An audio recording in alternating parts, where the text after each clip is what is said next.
Tim Wilson talks about this idea of sort of inside information. Now you can imagine that information that you've experienced firsthand seems like it's more relevant to the sort of decisions that you make. So you could take an example like if you're trying to decide whether to invest money in a bakery, say. So you have Bakery A and Bakery B, but you go into Bakery A, right? And you're talking to the employees, you're sampling the goods, right? You talk to the manager about kind of their business plan and everything else.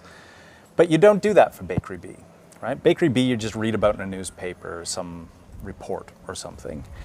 Now, when it comes to investing money in the two, you feel more confident with A, right, than you would with B. But you probably, when you're actually tallying the results of doing that sort of investment, you probably wouldn't be any better with A than B. If anything, your that sort of inside personal information that you have with A might actually hurt you in the end, because it feels like it's something that you have privileged access to. And so it's probably going to give you a misinformation about that bakery and about the investment that you're about to make.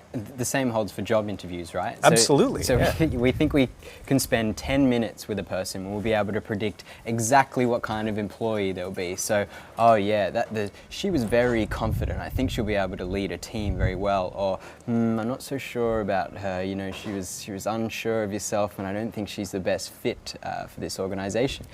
But the data say that interviews are entirely non-predictive of the performance of job performance. That's right. In fact, there was another. We keep talking about these giant analyses. There was one done by I think it was Frank Schmidt and Jack Hunter, and they looked at, I think it was 32,000 employees across every job that you can imagine, from farmers to musicians to salespeople and so on.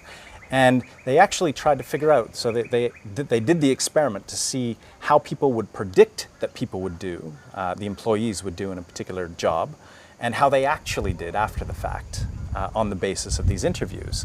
And they found that pretty much these standard interviews were almost completely useless. I mean, I think it accounted for what's called 8% of the variance. To kind of put that in lay terms, it means that, for example, if you placed your 100 employees on a scale from the best to the worst, right? And then you actually saw how they performed and then ranked them again from the best to the worst, you would be right on about 8 of those people in putting them in the correct spot out of 100 employees. So that's not really good. Now, remember the kind of the point of this episode is that we don't really have much insight into our own behavior. These sort of experiments and this topic means that we're not very good at predicting other people's behavior as well. And in fact, we're not much better, as Richard Nisbett said, we're not much better at predicting our own behavior compared to other people's behavior. The reason that interviews are so bad, I think, is because of something called the confirmation bias, right? We see what we expect to see.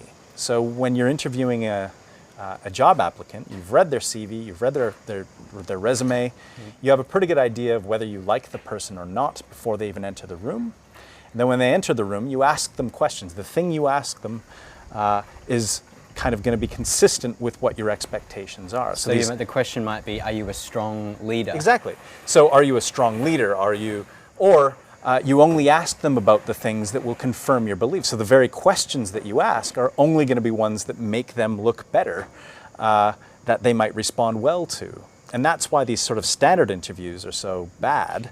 But what's better is something called a structured interview. And so if you ask every single applicant that comes in the door exactly the same things, then it gets a little better in terms of predicting their behavior and in terms of future performance. Better would be to have this is work by a colleague of mine, Kevin Eva, and what he's doing is interviewing medical school applicants who are already, exceptionally good because by virtue of applying for medical school.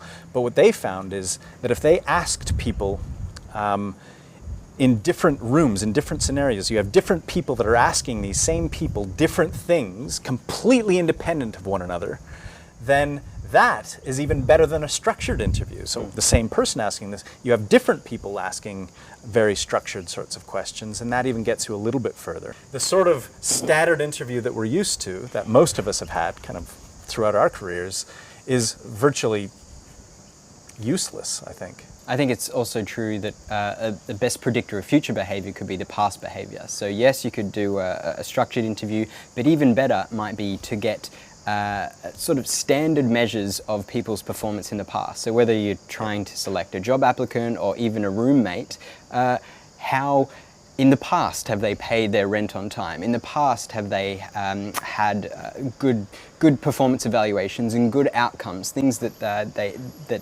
it's difficult to fake or control. It seems that those things, that those standard measures over a long period of time are much better at predicting job performance or behavior in the future. Absolutely, and it's not just, so it's these sort of long-term predictors, as you said. So for example, if in university it would be GPA or even high school, right? So these grades that you've accumulated over a period of 4 years, it's hard to fake that, right? On the other hand, if you have, say, a final exam, one high-stakes testing is what they call it. So if you have one exam, one critical exam, like the graduate record examination or your LSATs or MCATs or, you know, all of these different sort of standardized exams, those really aren't good predictors because you could be sick that day. You didn't have much sleep. You had a bunch of things kind of working against you. This is the idea of what's called multiple independent error factors. So at any given moment, you have things working for you and things working against you. So,